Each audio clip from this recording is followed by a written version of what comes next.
and welcome to the Why Did You Write That podcast. My name is Allison, and with me is Telemnar, Doughboy, and Godcat. And today we are going to be covering the 8 most ridiculous Rand Thor moments in Wheel of Time's Season 3. After having watched all of the Wheel of Time seasons, I have to conclude that the showrunners who are responsible for writing the script for this TV show really resented the fact that Rand Thor was the original protagonist of the story. And they appeared to do everything they could to marginalize him, sideline him, and turn him into something utterly ridiculous.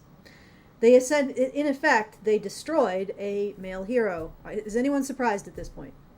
Is anyone? I mean, anyone in this audience? Probably not. Maybe people wandering by might be surprised by me saying that there appears to be a certain gestalt in Hollywood today that does not really want to present male characters in a positive or heroic light, or even a light where they are a emotional anchor for a female character, like a love interest or a mentor figure. No, nothing. It's all just marginalization, or they're villainified, or they're incompetent, or I guess maybe they're comedic. I guess that's the last acceptable role, as long as the comedy is not inoffensive. All right, so as promised, the 8 most ridiculous Rand Thor moments in season 3 of the recent TV show. Did you guys want to add anything to what I said in the intro? Anything at all? Yep. Nope. Okay, let's just do it. You got it. Okay. Number 1. Let me get my notes. Let me get my notes so that I can describe this properly. This zaniness properly. Okay. This one is actually, the first one is from the first episode. We're going to be going through each episode and finding the most ridiculous Rand Thor scene in it. This one, I think this one is particularly unique to this reviewing panel. I haven't really seen it commonly stated within the fandom. Now, just full disclosure, I am not a fan of the books. I attempted to read the first book. I felt it was very slow, and I didn't read much further than the first scenes in Two Rivers. But Doughboy and Telemnar have both read. I know Doughboy has read the first book, and I'm pretty sure, Telemnar, you've read 8 of these books? Yes or no? 8 or 10. Okay. Quite a few. You had a moment where you had to access those files. But yeah, so I mean, I'm coming at this, I don't have any expectations that the story be a particular way. Okay, I did have one expectation. And that expectation is that the protagonist would be the primary character in the series. I sort of expected that. I mean, to be fair, I knew going into it that there were going to be shenanigans. So while I would normally expect the protagonist to feature prominently in this show, again, I'm very aware that there are shenanigans now in Hollywood, and it's probably too much to ask. All right, but this particular weirdest, cringiest, whatever you want to call it, moment, again, not something that I've seen other people who are fans of the show really call out. Can I say fans of the show? I'm pretty sure that at this point this has more hate watchers than fans. But it was the scene where Rand Thor is reunited with Perrin and Matt, who are his friends from his hometown, and they are catching up, and they're having a beer, as you do, and they are describing, or they're talking about their sex lives, as you do, and yeah, this is let me just play it to you. Maybe if you've watched the show, you can pick out why this is so, why we might have chosen this as the most absurd, ridiculous Rand Althor moment in the first episode of season 3.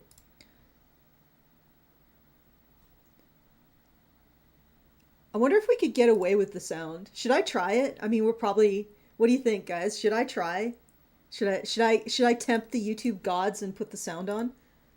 I will. I'll do it. All right. Hey, what is this? Have you kissed another girl? Right, the decision has been made. Yeah. Consultation has been also Yeah. No, I see. I done, see. No, and no.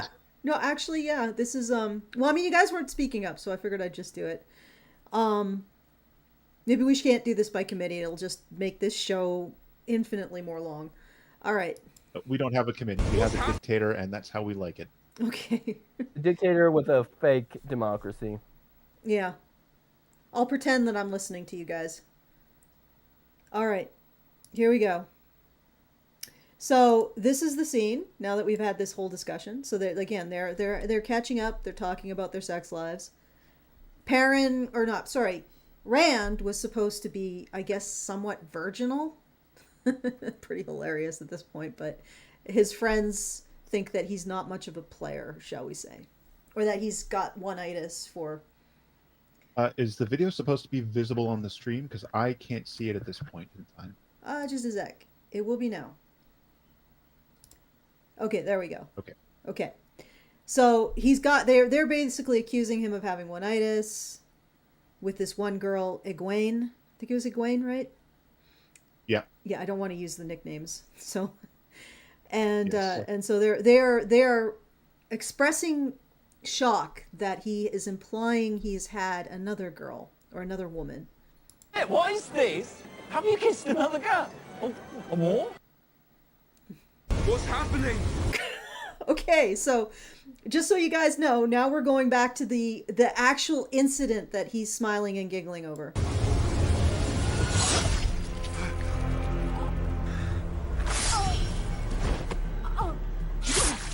Yes. Okay. That's hot. Yeah, that's exact. Okay, so you guys saw that? You guys understood it?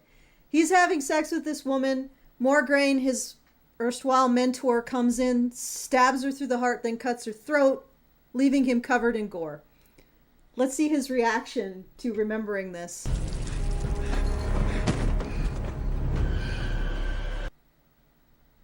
An innkeeper, Celine. Celine, all right. Older, gorgeous. One more round. Oh, good. And okay, so I don't think anybody else picked this up as like a really ridiculous scene except us, and maybe it was just me. But if your last sexual experience is having your lover impaled and then having their throat slit and being sprayed with their gore while you're inside them, I would think that your reaction to remembering that would be a little different unless you're a sociopath, which, we don't know, because in this season, Rand al'Thor's personality reset. Like every time, it was sort of like a quantum leap, except in reverse. Like the body stayed the same, but the person inside it just kept changing every time they rolled the credits. Is that okay? That's a pretty accurate estimation. Does anyone on the panel want to disagree with me there? I'll give you a moment. One. Yeah. Go ahead, Docat. Docat. Go ahead, Docat. Let's just all talk at once. I just said you're right. You're It's a really neat analogy. Also, anyone who likes old school science fiction TV shows should check out Quantum Leap. It was yeah. in some ways a bit like Star Trek. Yeah. Of all the different topics it covered so intelligently. Yeah, it was a very good show. I remember enjoying it quite a bit. Like a lot of shows I saw in the 80s, a lot of TV shows, and I actually been watching 80s TV shows, and it's actually remarkable how they make them both engaging and fun to watch, but at the same time, it's like you can set it down and then move on with your life in a way. it's an interesting balancing act that they had. All right, so that's what we thought was most absurd about what was going on with Rand al'Thor in that. But I think the general consensus. Let me see, because this keeps moving around. It's so frustrating. The general consensus was it wasn't that. This might have been the one that we found the pervasive like AI hallucination. The AI hallucinated one scene that never really happened, or we couldn't find it anywhere. But I think in this one, do you guys remember what the other ridiculous al'Thor scene was for episode 1? Rand al'Thor scene for episode 1, season 3? There was a The clones. clone fight sequence, but that was actually season 2, episode 4, I think. Okay. We saw them. We kind of mixed them together because we were looking at both of them. Yeah. At best, Go ahead. At best, Doughboy made a case for, and I agree with him, for how it was kind of a significant moment, or maybe that was in episode 2, but a significant moment in which Rand made a decision, but that's not what we're discussing today. Yeah. Significant moment. On Oh yes, there were moments where I guess the showrunners realized they should probably make the main character of their show make a decision. And he had a few decisions. Like usually when you're following a main character, they're doing most of the decisions, but they really portioned decisions out to Rand al'Thor like they were, I don't know, portioning out something very precious. My brain is not delivering a good word for this, but just like something you would not want to give freely. I mean, usually you would want to give the decisions freely to your protagonist, but it feels like there was a bit of a, like I said in the beginning, a bit of a conflict between them and the existence of Rand al'Thor. Like they found it personally offensive that the dude who was the main character was white, straight, male, and, worst of all, a ginger. Okay, so let's move on to the next one. This is number 2, top most ridiculous season 3 moments with Rand al'Thor, and this is episode 2. We went episode by episode. Come on. I remember a few things we did in this room which were far more exciting than the sunrise. All right, so just to give you a bit of background about this, I have to remember to switch this because otherwise YouTube will definitely get us. Just a little bit of background. So the woman who is sensuously stroking him, he knows, is basically like the devil's right-hand woman. Is that the right way to put it? Pretty much. Yeah. And She's also, she is the same person that he was having sex with while she got killed, except she's almost impossible to kill. So this happens after that. This happens after that occurred, and he's just totally okay with it. Yep. So yeah, he's a lot of fans of the series have said that this says something about his intelligence or perhaps his self-control. Now, I have to defer to Doughboy and Telemnar as to the actual personality of Rand al'Thor in the books. Are either of these two scenes, are they at least in character? Even if they're non-canonical, are they at least in character? I would say I no. don't think so. And so why would you say that? Why would you say that? Like, how is the Rand al'Thor of the book different than this? I would hope he is, but Doughboy, would you like to go first? Or should I? Well, my impression is that Rand in the book was smarter, or at least had more common sense than to get anywhere near the Dark Friends. Like, at one point he realized or suspected that somebody was a Dark Friend and was after them, and he's like, no, let's get the fuck out of here. Yeah. Okay, Yes, so and a sensible person in the book. Go ahead, Telemnar. And also, his interactions with this specific character are extremely different.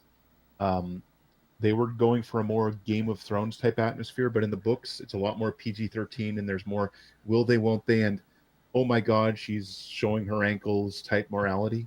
Mm. And so he doesn't, like, there's none of this tying him to the bed and riding him nonsense. And There's nothing presumably, like that. okay, yeah, but also none of this. She gets impaled while riding him, and then her throat Oh slit, no, and he's covered in her they don't blood. even no, they don't even bang. There's this whole No, no, she's yeah, she okay, just keeps trying to seduce him, okay. and she's really has the hots for him, and So he has to resist her charms. I'm guessing that But she's a kind of a creepy, yeah. She's the original overly attached girlfriend. If anyone's old enough to remember that name. okay, so I'm guessing that this was probably put in like the original image where his mentor Morgaine slits her throat, impales her, slits her throat, right? That was probably because they were going for a shock, like a Game of Thrones shock style idea. You know, Yeah, like you're trying to I would bring think in the so. shock content. And of course, because it's all about the shock and the sensation of the moment, they don't have the continuity. So I'm guessing that when they brought him back to his friends and he's just grinning about, having gotten a kiss other than from somebody other than Egwene, that whole sequence they just forgotten, or they just put it in for shock value, not for characterization. So Or they film that first and then put the throat cutting scene in later, something like that, and then they this is the didn't think to third themselves, actually, this is the third season, so there's no way they did that. oh yeah, it's a different season. I almost forgot. Yeah. Well, I mean, Yeah, that it's is weird. understandable because, nothing happens, nothing's really memorable. It's all just sort of lukewarm writer slop. All right, I'm going to play a Well, little bit more. Go ahead. I was going to say I edited the video together. I of all people should know that. I'm going through all this. Okay, here we go.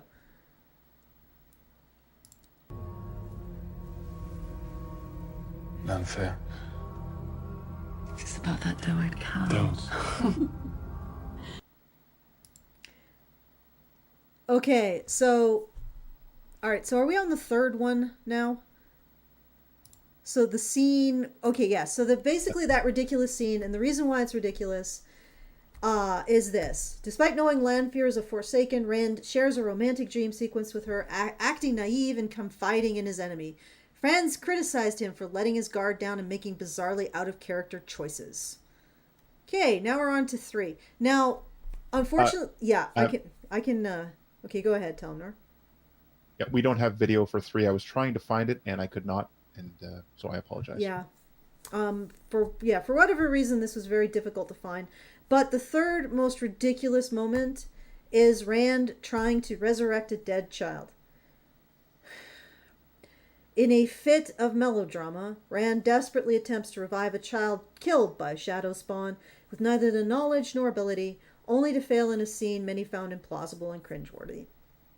Now, I remember this scene, and I'm like, okay, this would have been I think this would have been an okay scene if they had built this up, okay, and they had built something around this failure for him to save the child, and if this man had been treated like a proper protagonist. But for the most part, he seems like throughout this entire season, or actually the entire series, he seems useless. And when he's not useless, what he does just comes out of nowhere. It's like the ghost of Robert Jordan possesses the script for like 30 seconds, and Rand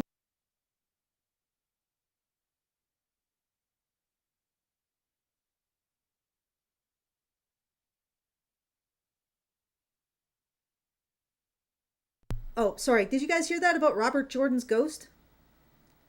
Yes, you've Okay, been all right. So I just speaking very accidentally. loudly this whole time. No worries. Okay, no, I accidentally hit the mute button. Okay, so and then we get to see him do something, but other than that, he has been utterly incompetent. And even the moments where he's super competent seem to come out so out of nowhere. They look completely separate from his character and his evolution, his devolution, his non-volution as a character. So it's like this character, there's nothing admirable about him. So if you had been otherwise admirable, the whole scene where he's desperate to revive this child, and if they had actually created a relationship between the two of them that I gave a crap about, but that's another thing, that we could have been invested in it because he was otherwise competent and this was a failure. As it was, this just seemed like another opportunity to insult the guy, to make him look like incompetent and useless. And it was like it came across. I remember watching this and I was thinking, this is very Anakin. Somehow. Like, are they going for like a dark character arc like Star Wars? Maybe not the best idea. Maybe not. You know, like that didn't end up being as successful as it could have been. But regardless, it was just ridiculous. I mean, also him being seduced by Lanfear, if he was otherwise competent, that could work. But here it just becomes another example of his stupidity as a character. And it feels like the people who wrote this character for the TV series just didn't want to have to contend with him at all. It's like there's this revulsion towards his very existence. Okay, do you guys want to get in on 3 trying to resurrect a dead child? I think you covered it so far as I'm concerned. Man. They're animals, so I slaughtered them like animals. Okay. So this next scene is rapid fire ancestral vision scene. And I remember watching it. Okay. Maybe I should save it till after. Come on.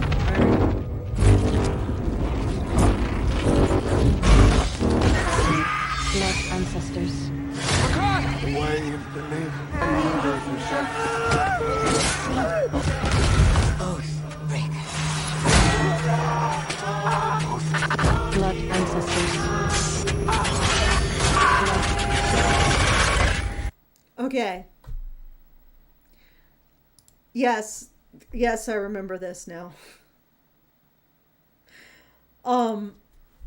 What's wrong with this, you might ask? Well, first of all, it is a hallucination within a hallucination, which I remember watching this and I'm like, this is going to be very hard to follow. If you are going to have your character engage in a hallucination or be in a hallucination, and then you have them hallucinate in the hallucination, I suggest you don't try that unless you're Philip K. Dick. Okay, just don't, because you're not going to be able to make this make any kind of sense to the viewer. I mean, it's easier with the visual medium because we know that this guy's the same guy, so we're not completely baffled. But still, like, it's just that rapid fire, bam, bam, bam, bam, bam, all of these images, it didn't come across right. And again, if they had created a solid character, it might have worked better. If they had avoided doing a hallucination within a hallucination and somehow created something concrete for people to grab onto during these hallucinations, it might have worked. Okay, I'll cede the floor. What do you guys think? Well, it's interesting. Go ahead, Telmer. No, you go first. All right, thank you. I actually like the idea of doing basically flashbacks in reverse chronological order. I think it's a neat idea, but they did not have the execution for it. It's like there were too many of them because then you have to keep track of a bunch of things because the books have a lot of lore that they didn't really bother to explain in any kind of interesting way. Mm-hmm. So you have to keep track of a bunch of people and a bunch of different plots, and like sometimes you can tell who Rand is in the flashback, but sometimes it's a little harder and it's confusing and you have to remember all these things. So interesting concept. The execution wasn't there for it. They were rushing it. They made I think they partly had the problem of well, first of all, in the books, the author can just sit and have like a complete chapter dedicated to a bunch of people sitting around talking about something, and that's fine. In a TV show, it's a bit different. And second, they did try to cram their own stuff into probably this episode too. I don't remember the whole episode at this point. But they were probably pressed for time when they really shouldn't have been, and they should have simplified, because they're not good enough to do something this complicated, and maybe it's not possible to do something this complicated in the amount of time that they have. Mm-hmm. So that's the end of Also, what I have to say. if they had some continuity in his character, they could have used that to ground it. But basically, there's nothing to attach to here. There's too much going on. Okay, go ahead, Godcat. All I can really say is this episode was a complete blur to me. I could not really follow along because I just did not care about all this exposition we were getting. Because of this, like I can't remember the flashback seizure you're referring to. It's just there was nothing for me to latch on to for the entire episode. Yeah, and yeah, it is really unfortunate. I mean, it doesn't look as bad when it's completely divorced from its context, but when it Yeah, is in its visually it's very stunning. yeah, but when it's in its context, it doesn't make a heck of a lot of sense, and that's the problem. It's basically just exposition, except really fast and lots of flashing lights. All right, let's do the next one. Okay, so to give you a bit of setup,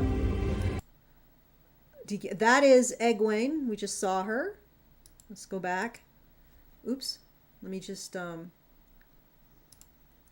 That's Egwene, and she has been doing a lot of dream walking, and the dream world is where the left-hand woman of Satan has been seducing our intrepid and very crafty and intelligent hero.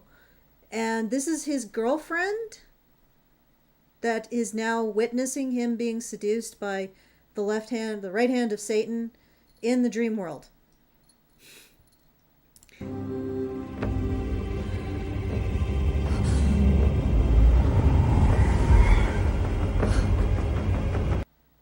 Yep, that's super relational aggression. She makes eye contact with Egwene. All right, let's oh, that's it. Okay, You so just click play. oh, No, there's the next bit. okay. So, are you going to scream and beg for your life? Of course, again, we could say that this is a clip from the previous season after she's revealed to be Satan's main squeeze, and I mean, as Telenar has brought up, maybe Rand is into it, but he must know that she's evil at this point. I mean, when your girlfriend has, I don't know, the brutalist concrete throne of evil in the middle of a deadly hellscape, you know, you probably should be aware. Maybe he's into that. But the other hand, he's also responsible for ending the evil that she represents. So you'd think he'd have a little bit more sense of, responsibility to the people he's supposed to be saving from her boyfriend or Satan or whatever the relationship between her and the evil one. Tried to seduce me?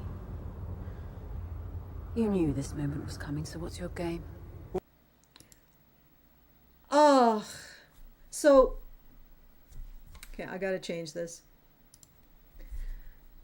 He knows she's evil. He knows he can't trust her. Right? Why is he cavorting with her so freely? Why is he allowing her to play mind games? I mean, he might not know about his girlfriend being in the dream world with them. But on the other hand, he also has a girlfriend. Shouldn't he be like, I have a girlfriend? Can't we just show him demonstrating any kind of reserve or any kind of honor? I guess not. No. That would be a virtue. And of course your protagonist should have no virtues. None whatsoever. Oh, okay, does anyone want to add to that before we move on? I would say that even without talking about virtues of loyalty to the one that everybody kind of knows is the one that you're interested in, that she's interested in you, even without that virtue, he is just continuously, as you say, cavorting with someone that is literally the right hand of Satan, and you would think that he could at least have slightly better judgment. Your protagonist, folks. You know, the guy who's supposed to represent the, well, maybe not the most morally upstanding, but the one who can make the decision to get the job done.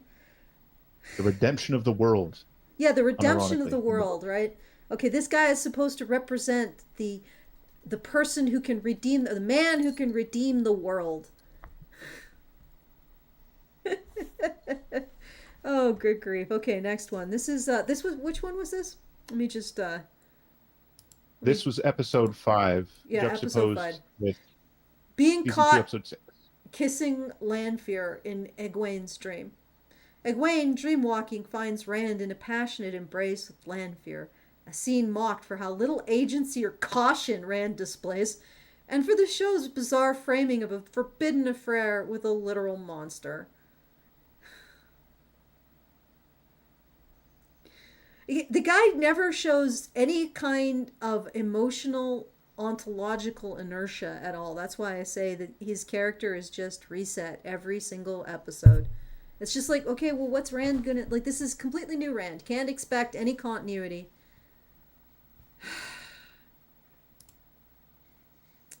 Alright, this is one hell of a scene. This is... You don't want me. Okay. This is, no, this is not the okay, yeah, alright, let's just watch it. Even back in the two rivers. Oh, so you guys know his girlfriend Egwene is confronting him over sleeping with Satanella, okay? And, you know, but cheating on her.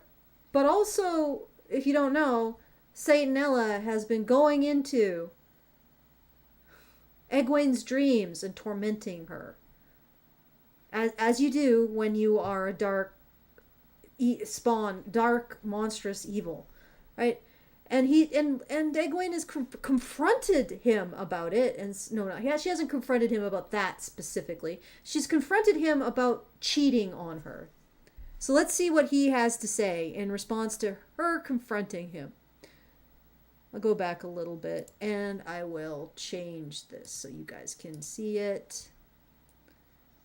The two rivers. There was always something that you wanted more. Okay. Alright, let me go all the way back, because this needs to be seen to be believed. Okay. You don't want me. Even back in the two rivers. There was always something that you wanted more. I'll always respect that about you. She confronts him about cheating on her. And what does he do? You always wanted something more. I respect the boss babe in you. Now, you know, you can't get upset because I have respected your women's. This is the most, what did you call this, Doughboy? You called it wicked. You can handle a wicked male character better than a passive one. And it's true. Like, this is... Okay, go ahead. I said I could handle, cruelty in a male character better than patheticness. Yeah. Like, this is... Like, when I first watched this, I was like, did he just gaslight her? So he cheats on her. He gaslights her into saying, oh, well, you're strong enough for the cuck chair. Because you're a girl boss. Jesus Christ. Because this is like some sort of weird intersection between simping and gaslighting. And it's hilarious and sort of disturbing. I feel really bad for Egwene because she goes through so much shit, and then she has this guy as her as a lover, and she does so much to try to be able to be with him again, and then he just leaves her flat, which I think, honestly, I think that was a statement, to be honest. I am so glad. Like, I think that was an intentional statement by the showrunners about women who love men. You're just fools. You're just fools. And I am so glad that this thing was canceled. Because I don't know if I could have watched any more. I don't know how the people who are fans of those books tolerated this for a single second. Like, it must have been like chewing glass to watch this. Especially if you really loved the character of Randall Thor, and you thought you looked up to him, you thought he was a role model of some, I know he was a conflicted character in the book, but you thought he was admirable on some level. You can be a conflicted character and still have virtues, right? And then you have to watch this. The most admirable thing that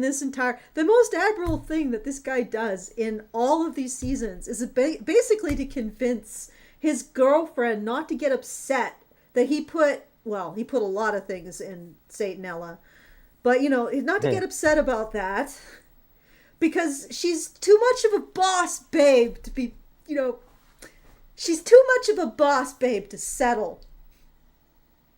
Like, you can't care about me cheating about you because you're too strong. You're too independent. You're too much of a boss babe to care. I really love that about you, Egwene, that you don't care about me, that you always want.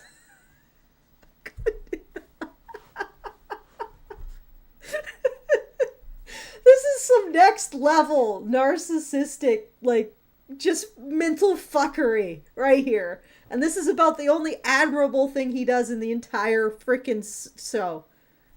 I'm not even sure if the actual fans of the books brought this up as a problem.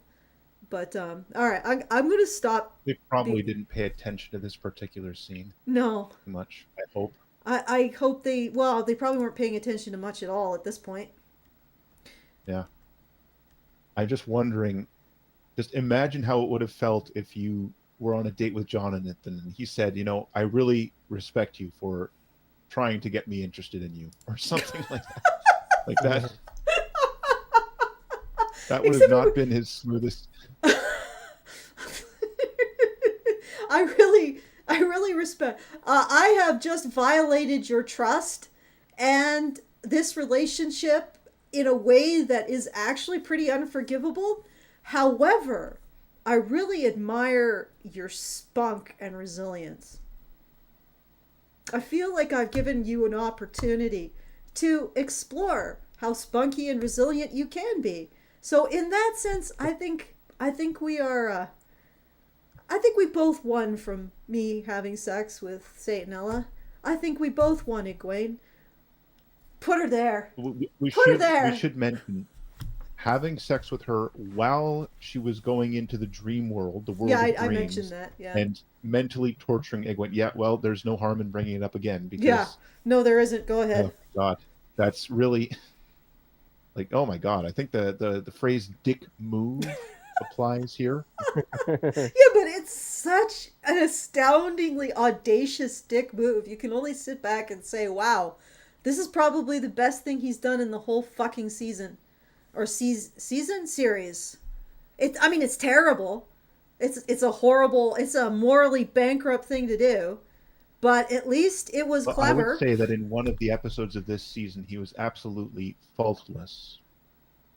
Oh, yes. The one coming up. Oh, yes. All right. So let's go look at episode 7. The most absurd Rand moment from episode 7 of season 3 of Wheel of Time. Oh, God. The sniffle. He just totally fucks her. Oh, good Lord. Maybe we could have made that the thumbnail. I am slightly offended by the fact that got more laughter than all my carefully crafted title cards, but on the other hand, yeah. Oh, good Lord. What the hell is all this? Yeah. The show's a better comedian. Yeah. And in the climactic moment, the chosen one. Oh no, okay. This because there's nothing in the 7th episode because Yes, the okay. protagonist of the show makes no appearance. Yeah, the protagonist of the show. This is the most absurd thing. The most absurd thing about Rand in the 7th episode. He doesn't make an appearance. Our protagonist, everyone. All right, so this is the number 8. This is the ultimate absurd Rand episode or absurd Rand moment in season 3 of Wheel of Time.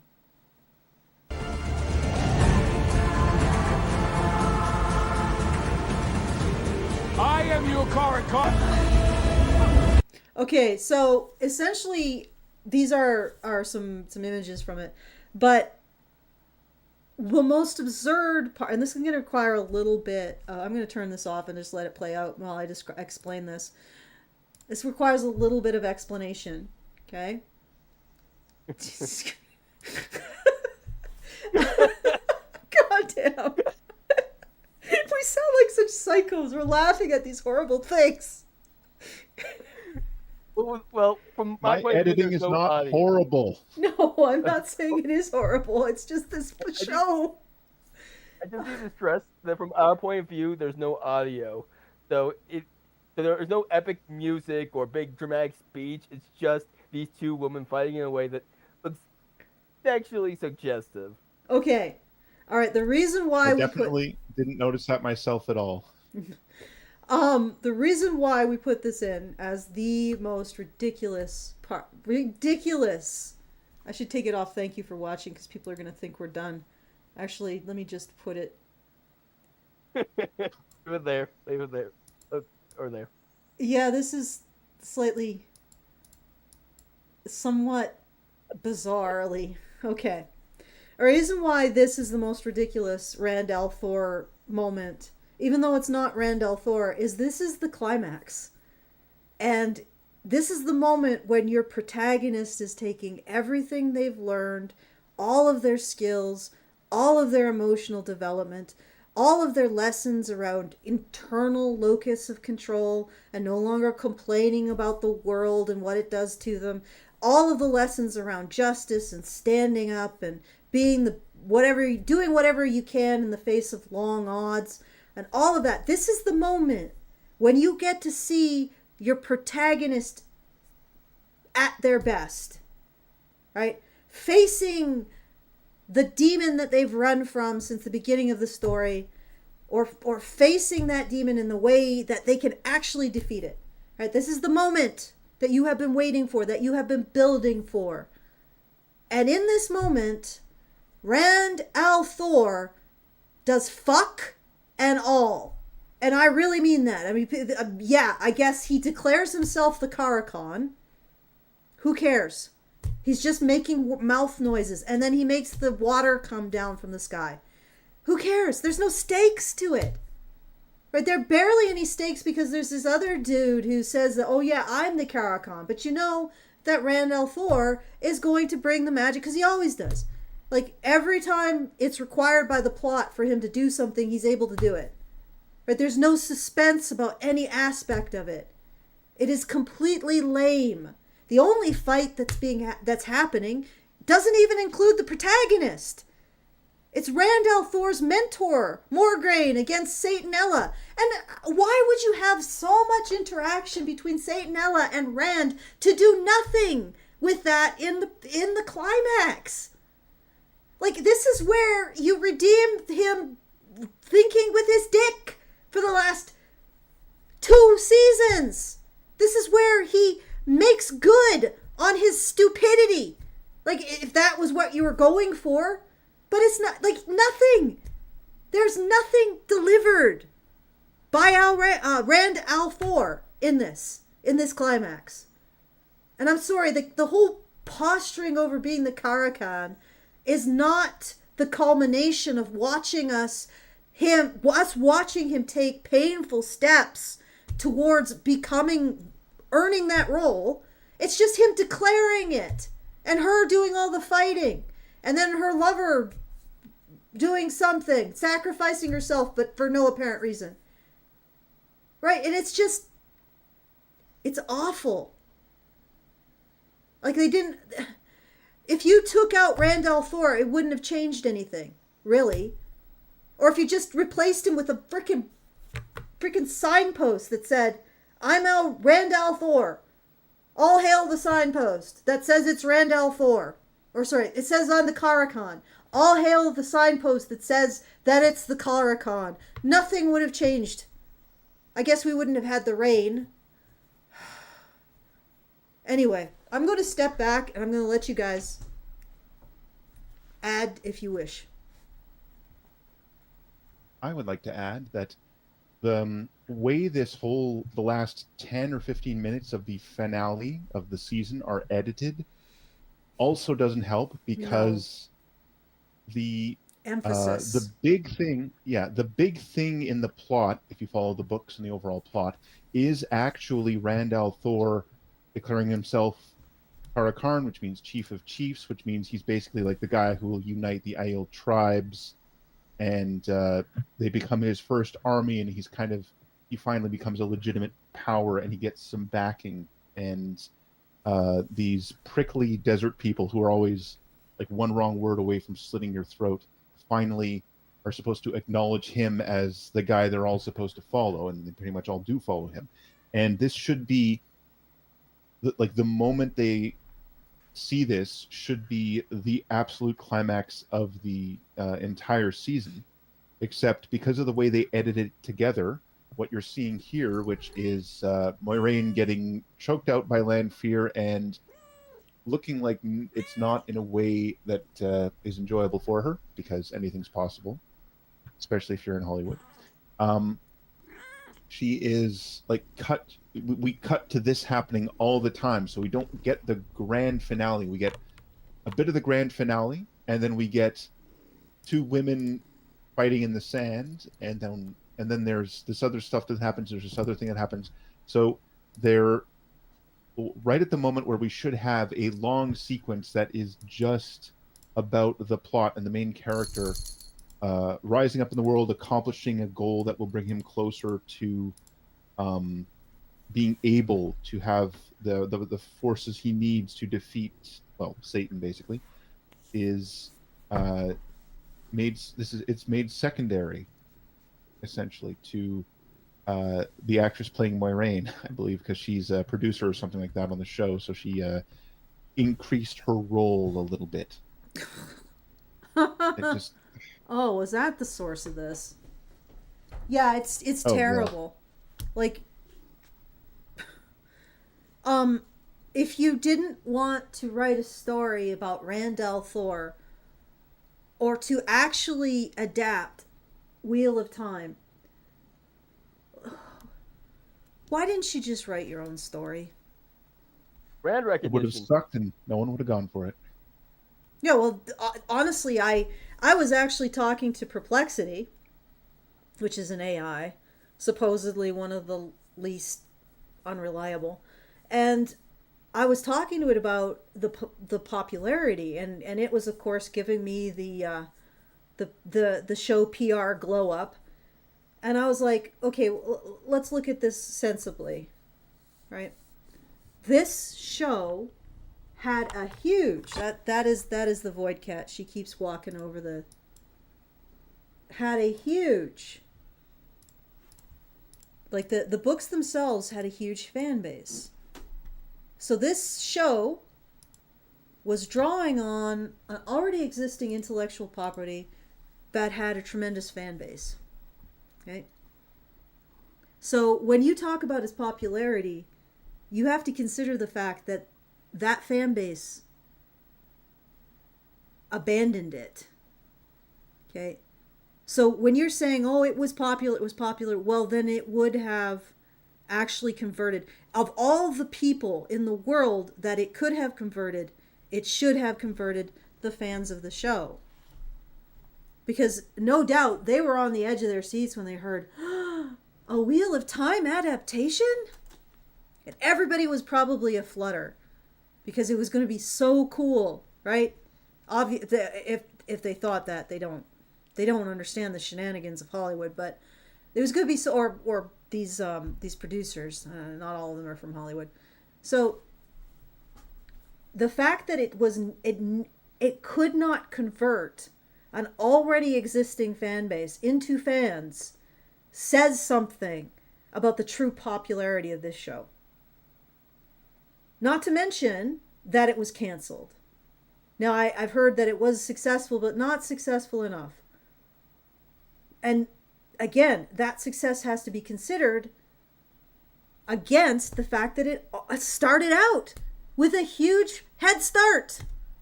It had a huge fandom that it should have been able to convert. They were right there.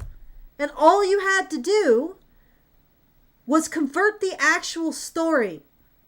Not this self-indulgent slop. Right? And yes, you're going to have to make changes, but don't hide behind that. Some changes are necessary to go from a book to a TV show. Absolutely. But make those changes with some kind of respect for the source material. Don't create a conversion, a translation in which you get rid of the main character of the main story and then try to keep everything else. Because that's really what they tried to do. They tried to get rid of Rand al'Thor. Unfortunately, his character is entwined with the actual plot because he is the hero of the story. So you cannot have Rand al'Thor's story without Rand al'Thor. It makes no sense. And what ends up happening is you have an incoherent mess, which is why the biggest criticism of this entire benighted endeavor was that it was almost impossible to remember any bit of it. All right. Do you guys want to add anything to that? My rant. I wish I could add more beyond the fact that this shot looks suspiciously like a porno, but there's nothing left to say. Like the series was never properly structured in any meaningful light. We can't deduce what the main plot is most of the time. Our protagonist is repeatedly sidelined. It's just completely boring start to finish with only a few memorable scenes. I mean, we haven't even brought up the random cat person. Oh my freaking god. That, in the defense of the show, that is right out of the books. But was it built up in the books? No. Okay. It's just this weird random thing that's in the books once or All right, twice. yes, but out of the books. So you try but to. they should have cut that out. They try to massage away from the flaws rather than leaning into them. Oh my god, the random cat person. Good lord. That was Going for the furry crowd. yeah, I just in the middle of nowhere. Random spacey Smurfy cat. Just like, yeah, we're just gonna do this now for a couple scenes and then never reference it again. Yeah, it's basically a big lipped alligator moment. At least the furry bait had personality. That's true. Yeah. That's true. And he wasn't blandly colored. Yeah. No. Oh, right. Yes. This. They saved all their money for color for those spacey Smurfy cat. Oh, I should put this up. Let's see. Here we go. Oh, that's huge. Look, there's spacey Smurfy cat. Just okay. You know, everybody's watching this. If they haven't seen the TV show, you're probably looking at this and being like, "What? Where'd this come from?" Well, that's We don't know either. We don't know either. We watched the show and we have no only Telenar knows, and he doesn't even know why it was in the original. Spacey Smurfy Cat is the character we needed, but the one the show didn't deserve. Yeah. Spacey Smurfy. Oh, good grief. There is never a good real explanation. They're never deeply explored. It's just this weird random thing that's just in there because Robert Jordan said, "Whatever, I'll do this weird random thing."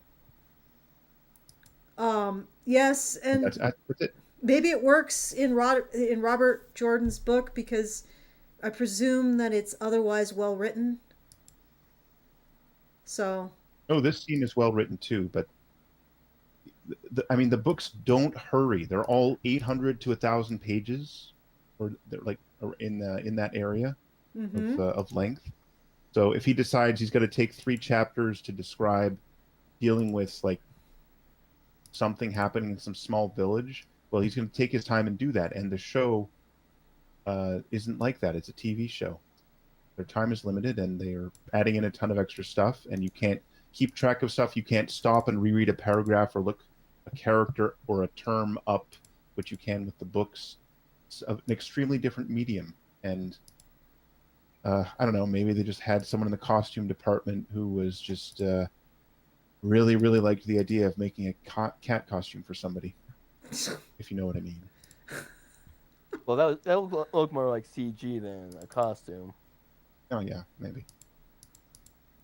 yeah. Well, I think they do a lot of combining those types of special effects, right? Like you have mostly costume, and then you've got a little bit of CG, or maybe vice versa. I don't know. I couldn't tell I'm no you. expert. That looked like a costume to me, but maybe you're right. Maybe it was just CG.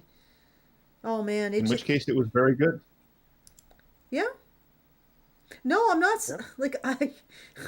Maybe the real problem Design, I with think. Smurfy Cat is that he he gave us a glimpse into a more interesting story. And we're like, no, bring Smurfy Cat back. We need more. At least he has. Speaking of the story, Okay, go ahead. go ahead. Okay, speaking of the story, I do want to disagree with one thing you said earlier when you said that the show tried to get rid of Rand but keep everything else. It absolutely did not. I mean, from what I read, from what I remember of reading the first book, and from what I've heard about the later books, they chopped out a lot of content from the actual books and then just added stuff that either came much later or that was fully invented for the show.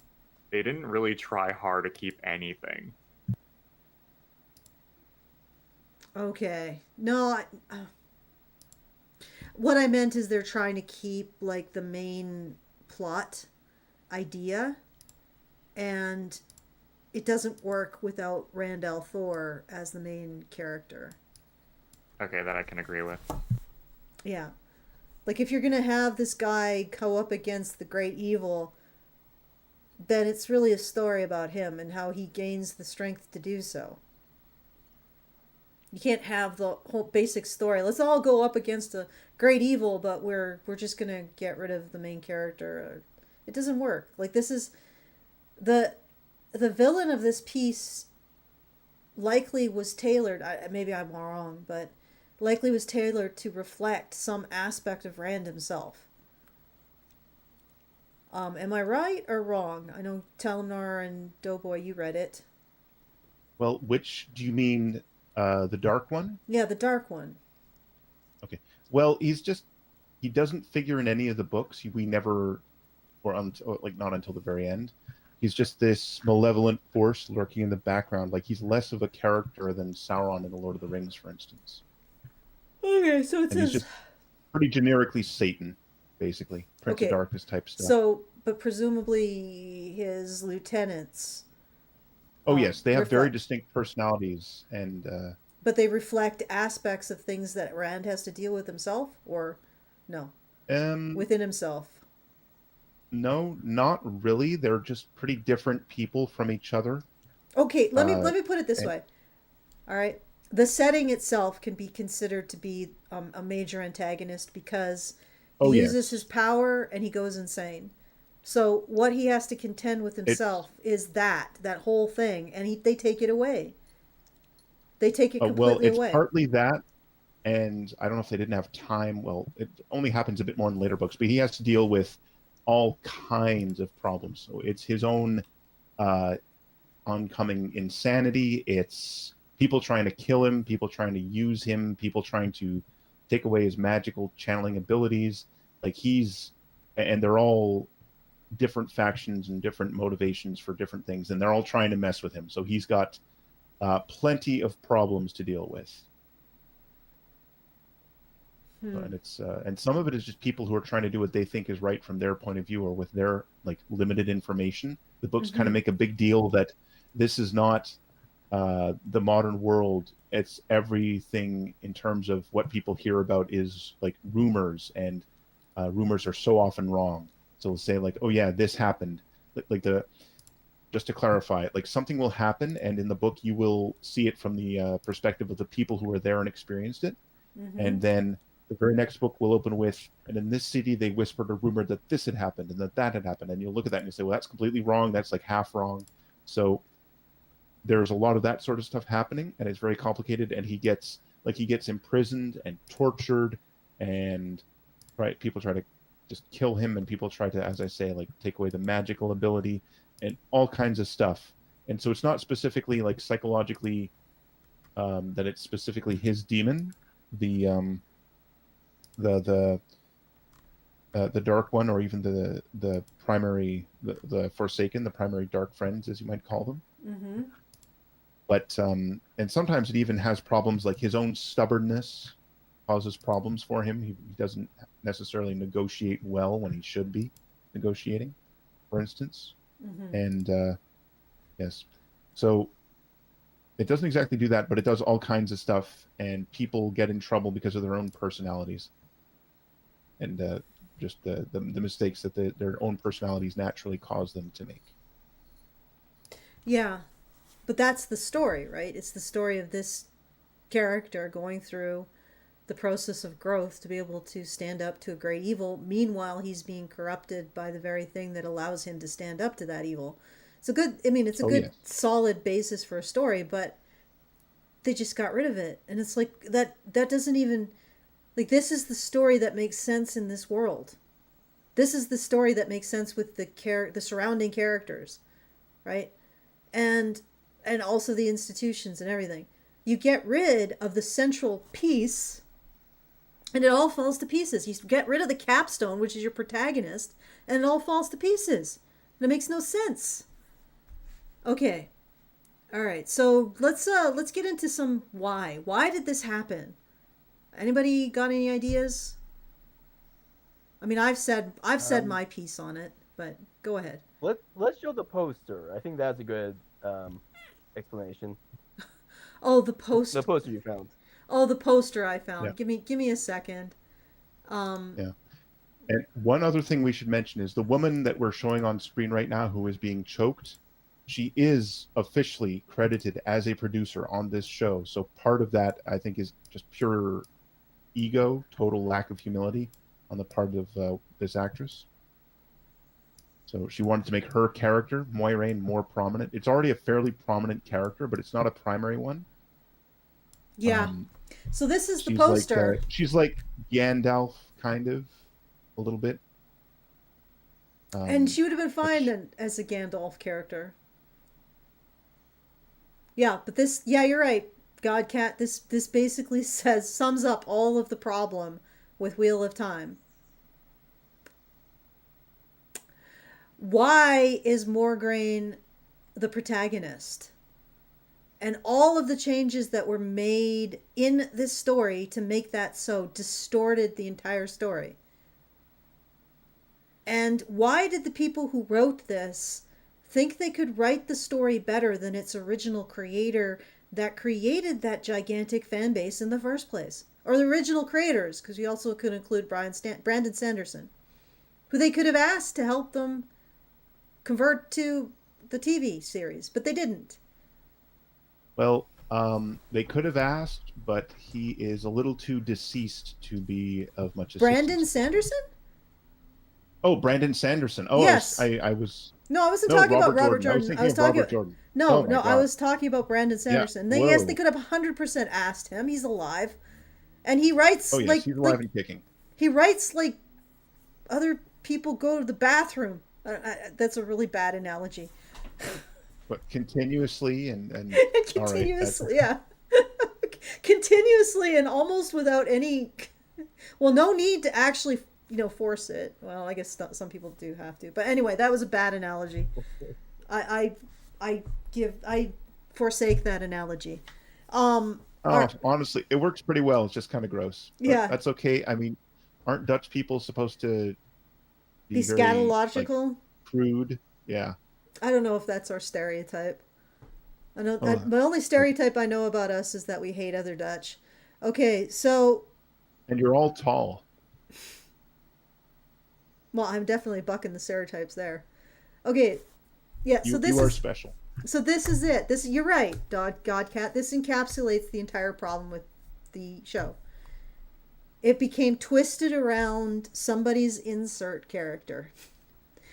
This is, in fact, a hijacked show, and it has been hijacked by parasites who are trying to appropriate the brand for their own vanity project. And you know what?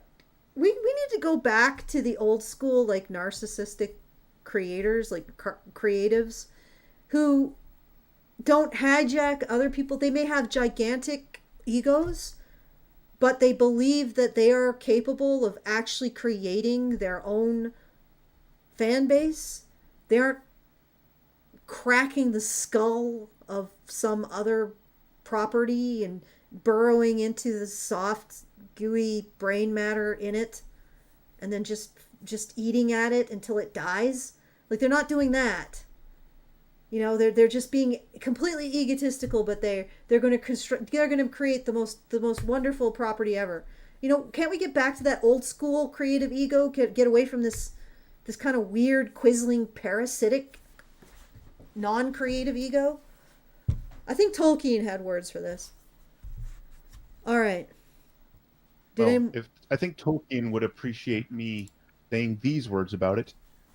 Pride goes before destruction, a haughty spirit before a fall. That's Proverbs chapter 16, verse 18. In this case, it's not just pride, it's total insecurity. These people didn't think they could create, so they appropriated. Or well, they were right. The show got canceled.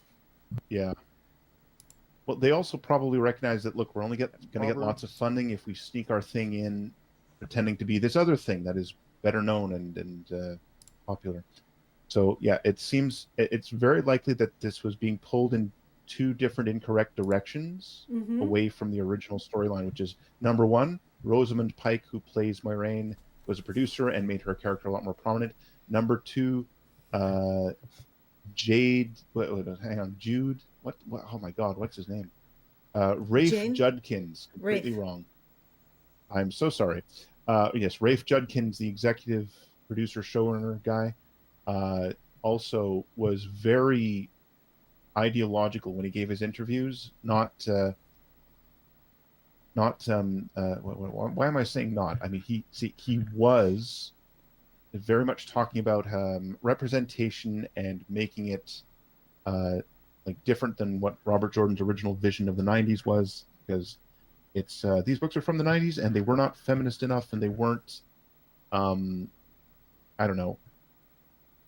diverse enough, even though they actually did have substantial diversity, and they pointed out, and they really hit you over the head with how much in the books with how much the protagonists are rubes from the sticks, however you want to say it. Like, they go to this little village that everybody else thinks is a joke, and they're amazed at it, and they go to the village and they look around and they say, wait a second, the people here don't even look different from us, and this is like a couple of days journey from where they live.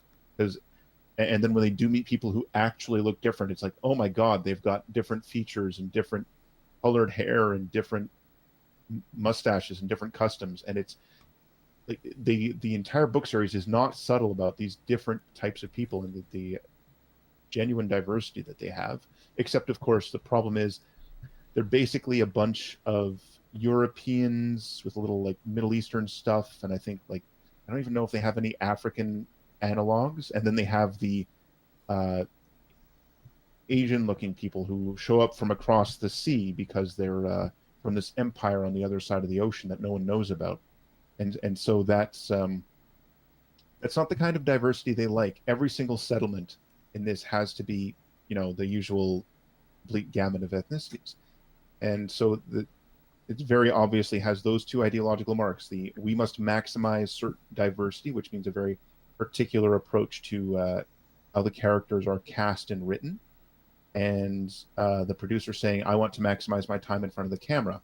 And the problem with that, well, with the first one is it's just it makes the show look wrong, and partly, but also partly they have to change emphasis on characters, because it's not just that they cast someone who has like dark features when in the book they're described as being blue-eyed or whatever. It's also that they have to have a lot more like relationship stuff with people who don't have relationships in the books at all, who are just like, for example, the bodyguards of the Green Warders, and they often say, oh my god, they often have romantic relationships, oh my goodness. And in the books it's sort of a mentioned or hinted at or thought of as a bit scandalous, and in the show they're just going all in and saying, oh yeah, it's three-way city, the guys are all bisexual with strong gay tendencies or something like that. I don't remember exactly how they do it, but and this causes main problems because these relationships have to be emphasized at the expense of everything else in the story, and but then these characters, which do take up a substantial amount of time, more than they should, take away from the plot, from the main characters, from the world building. And then the same happens with Moiraine, who gets lots of screen time, lots of kind of slice of life / mild romance stuff with her bodyguard, once again way more than in the books. And so then you wind up having to cram everything else in. So it would be like, imagine if you were watching The Lord of the Rings, and Rosie, who is Sam's girlfriend, and she's in like two scenes, like one at the beginning and one at the end. Like, imagine if we spent half an hour with Sam and Rosie and some kind of love triangle because some other hobbit is trying to put the moves on her, and who actually, unlike Sam at the beginning, has a pair of balls big enough to get him to ask her to dance or something like that. Like, imagine that being 30 minutes of the whole Lord of the Rings, and then you have to just pare down everything else or cram it into a smaller amount of time. Like, everyone would be horrified and pissed off, and they would have lynched Peter Jackson, and rightfully so. Well, not literally rightfully so, but metaphorically lynched him, criticized him a lot on the internet. And that's basically what they did here. It's the same sort of thing, and it just made it even harder for them to handle the huge amount of material they had to handle. And I'm sure if I sat down and wanted to make an entire long, slightly autistic rant about all of the fundamental reasons for this and all of the problem it caused, I'd have more stuff. But I really think that's the biggest thing. And I'll actually add a third one, because I'm talking a lot and I'm going to just take up a lot of time here because I feel like it, which is the plot is very long and interconnected. And I don't remember in my research if Robert Jordan was planning the whole thing from the beginning and doing his best, or if he was just going by the seat of his pants. Really don't know. But the problem with that is, once you start changing things or taking things out, a lot of other things start to get affected, and then you have to start taking other things out or completely modifying other things or ignoring stuff, and it makes your life very complicated. And that was going to happen no matter what, because there's a lot in the books, and you have to decide what to leave in and what to leave out for the TV show. But in my opinion, they really were not up to the task of saying, oh man, this aspect of the plot works like that. We need to keep that in mind and make sure that this character is informed of this or doesn't do that or whatever. And I think this just failed. I can't think of any particular examples right now, but I would say that if you look at the show itself, if you look at the stuff like when Egwene was captured and enslaved by the Shan-Chan and things like that, where they stuck very closely to the original work by the original author, the quality is much higher very quickly. And when you look at stuff that is not in the books at all, the quality of interactions of writing in general is much lower. It's pretty stark. So, in short, Rafe Judkins sucks, and I don't like him. Okay, so That is the end. Doughboy, Godcat, do you guys have anything you want to add to that? Yes, I do want to zero in on one detail from this season that really bothered me on just a world building level. In in this season, we briefly get a glimpse of a trans woman among the Aes Sedai. Oh goodness. This Yeah. threw me because it's explicitly stated in the show that those who are biologically male and who wield magic go nuts. So the presence of a trans woman among the Aes Sedai suggests that A, this trans woman can use magic, and B, has not gone crazy. This leads me to ask a very serious question. Could the entire threat of the Dragon Reborn have been nullified if Rand either willingly or was forced to identify as female? And why has no one thought of this solution before? That's a good point. And that's the problem with just willy-nilly adding inclusion without thinking about the implications for the world building. Because yes, like I said before, and I'm going to elaborate it on here, the central conflict of this is they need this man to go up against the galactic evil, shall we say, but in the process of gaining the power to do so, he very well may go insane and become a problem himself. And like Doughboy says, the inclusion of a trans woman who can successfully channel without going insane calls into question the very essence of the conflict, as does Nynaeve. Nynaeve. As does, okay, you got to admit that name is spelled nothing like it's actually said. Nynaeve being a potential Dragon Reborn. So the Dragon Reborn is the one who can go up against this galactic power. But if it's a man, he may go insane in the process of gaining the power to save the world. That's a great conflict. But that's like that. Nynaeve is not facing that. Does the conflict still exist? Can they just not have the Dragon Reborn be a woman or a trans woman, like Doughboy is saying? They poke holes in the central story to the point where it becomes meaningless. Like they don't understand what the central story is. It's not the trappings. That is the central core conflict of the story. And you're poking holes in it to create this kind of an artificial diversity. And then you wonder why your show got canceled. Because it couldn't convert the core audience. Because you basically skinned Robert Jordan's story and wore it. Like in Silence of the Lambs, you skinned it for a skin suit. And then you wore it in front of the fans. And the fans were initially like, oh, wow, it's Robert Jordan's... oh, what? What is this? It's not Robert Jordan's story at all. And that's why you couldn't convert them as an audience, even though this should have been a smash success. If it was well handled, it could have found a very good audience. Like it could have converted its audience and been a stupendous success by the metrics of these kinds of shows. You could even have probably changed some stuff, or even changed the emphasis placed on some characters. Like we watched Shogun. That was changed from its original. I think it even changed how some characters were emphasized. I think. So, I mean, but it still worked. Because I imagine it kept the core of the conflict of the story while, refining it a bit. But regardless, this should have been a success. And it wasn't.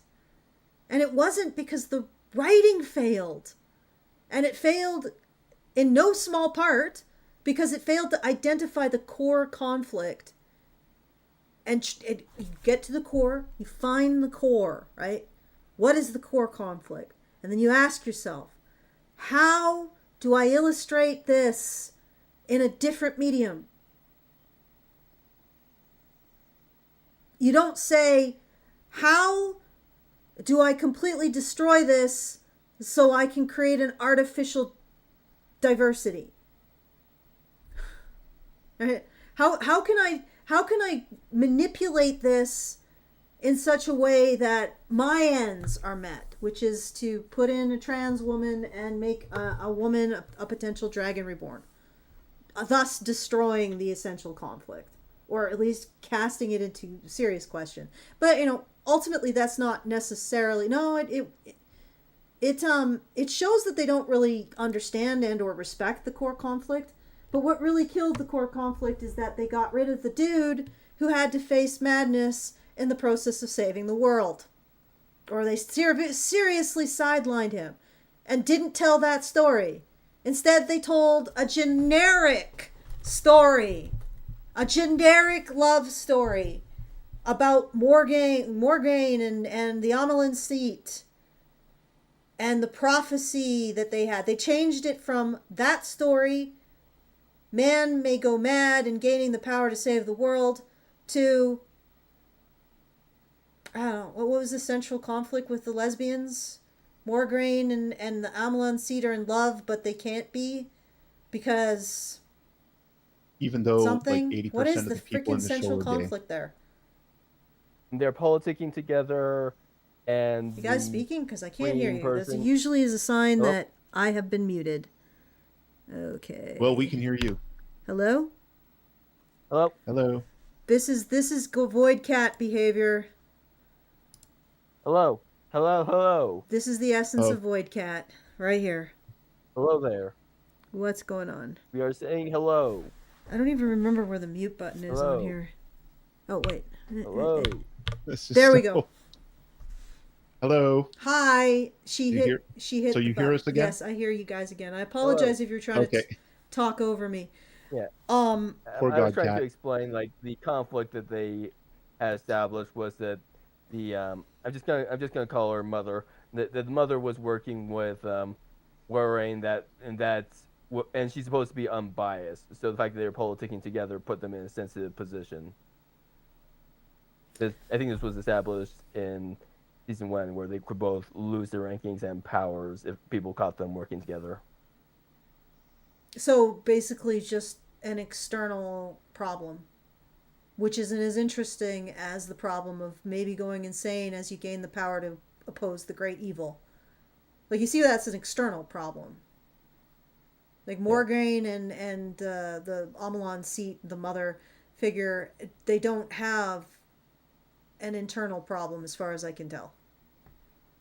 I mean, giving somebody the problem of going insane, I mean, it's a bit of it. I would say it's maybe a little bit of a cop-out, but at least it's something internal, like some way of that you have to question yourself. But what did they have, and how does it tie to the greater world? Basically, they just have to hide a secret. And why is it that they had to hide? Because the Aes Sedai was not willing to recognize that they were going to need the Dragon Reborn to oppose Satan? Pretty much. Okay, and is that in the books? Tell them, Doughboy. That they will need. Well, yeah, they are. There are factions among the Aes Sedai, and the Blues are the reasonable ones typically, and they are trying to team up with the Dragon Reborn without ruining him. The Reds kind of want him to be like they're the problematic ones, and they want him to be gentled and like kept in a cage as a kind of mascot, which won't work. So yeah, there's all this conflict about both of them think they're trying to do the right thing, but one of them clearly has the wrong idea. Very common theme throughout these stories. Okay, so fair enough. There's factions, but that's a much smaller story than the central story of Rand al'Thor and his problem that he has to deal with. He's definitely a Yeah. dude with a problem, and it's not just a problem that's outside. That's the Satan like that he has the great galactic evil that he has to go up against. But he has the internal problem that he's going to go mad if he uses his Yes. magic, right? So that's definitely a dude with a problem. This is not like Morgaine and Amelin Seat. It's just all external, which is why it's less Yes. interesting and why it's also not central to the story build, the world building. Like when you create a world like this, you think, okay, well, who's the person with the worst job in this world? Let's follow him. I guess she has a pretty bad job, but I don't know. It's not. It doesn't fit with the world. It doesn't have the same kind of resonance that Randall Thor's story has, and it's more than it isn't what was written. Once you get rid of that central story, you're not telling the same story, and then you have to ask: is the world building that critical for another story? Like, is this world building so critical for the story of two lesbian lovers who have to keep their political collusion a secret because factions? Like, could you not tell that story in a different world? You get what I'm saying? It doesn't. What? Go ahead. Yeah, and it doesn't help that the actresses that they cast in these roles have no chemistry whatsoever. Oh no, it's painful. Oh, yeah, well, a lot of it is painful. Zero chemistry. I I'm not even really thrilled with their choice of Randall Thor. I don't think the actor is that bad an actor. I don't know. I mean, he tried. He tried, and in fact, the last episode, the way that it was starting to get a little interesting the way he was depicting Randall Thor, but of course, it was just a complete like reboot of his character in the last. So he's creating sort of a more distant and wry character in a way, like a man who sort of seemed like he had stepped out of the reality that other people occupied and was just watching them with amusement, which, it works. I mean, that's not a character that you really can get into without losing the magic of it. So usually that would have to be more of a side character or a protagonist with a point of view character that's different and they follow them. But regardless, I mean, that wasn't bad. So I don't think necessarily, it's just, I don't know. I think they went too good looking with Randall Thor. Oh, he's supposed to be so hot that 3 women are into him simultaneously and they're all okay with sharing. Really? Oh yeah. Okay. Oh yeah. Well. So yeah, he has to be a pretty boy. No In the offense books, to the he's actor, actually. but he's not that good looking. Oh, burn. Well, yeah, he's a little more strong jaw. Like his face is a little jaws maybe a little more pronounced in the books. I don't know how to say it exactly, or maybe I'm misremembering. But I'm thinking of the cover illustrations really. But yeah, he is 6'6" and broad-shouldered and brave and gets scars in battle and nothing ever that's too disfiguring, of course. So, you know, definitely girl bait, as it were. Okay. So the whole shenanigans with Egwene and Lanfear, that is Saint Nella, is that's actually almost within the Oh yeah, well, almost. I mean, he's smart enough to stay the hell away from Lanfear in the books, or at least try to. She's going for him. She is desperate. She needs the ginger D. But yeah, I mean, he's into Egwene and Elaine and Avienda in the books, and they're very into him.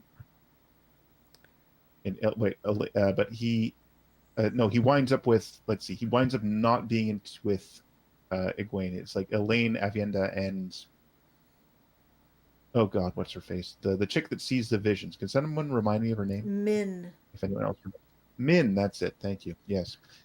Yeah, so it's I think it's the 3 of them that winds up happening. I don't remember. I think I remember correctly. Or is it the Emlyn's? Oh, I don't know. It's all like hundreds and hundreds of pages, and it does at further on in the series, it does get a little repetitive after a while in some aspects. The characters, anyway. Yeah. Okay. All right. So I think we've discussed this at length, and I think we covered it. Unless there's anything further, really quick, that you guys want to add. Any particularly I guess I'll say this. I said it before, but I'll say it again. Tell complete stories.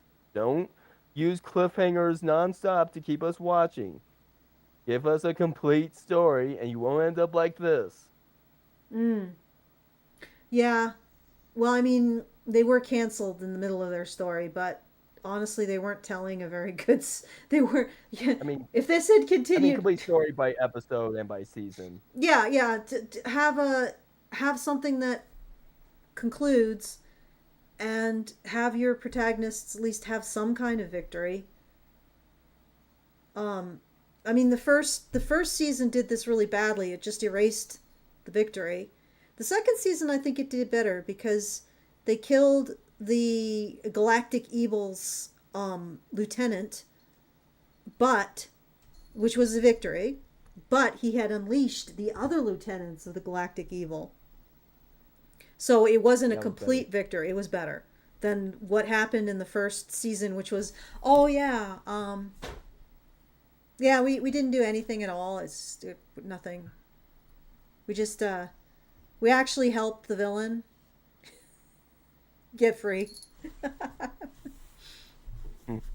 Yeah, that was and for a moment there, I thought Morgraine was going to be blaming Randall Thor for it, when I'm like, bitch, you were the one who told him what to do and insisted he do it. Like, okay, all right. So this has been the Why Did You Write That podcast. And I want to thank everyone who joined us, panelists, Brian. he just woke up down in Victoria. Yeah, somewhere in Virginia. Brian just woke up briefly and was like, what? Did someone call my name? Doughboy, Godcat, and Telemnar. Thank you. Big thanks to Telemnar for compiling the video. And thank you for everybody who's joined us, who's listening. Have a lovely evening, afternoon, whatever you are, wherever you are. And thank you for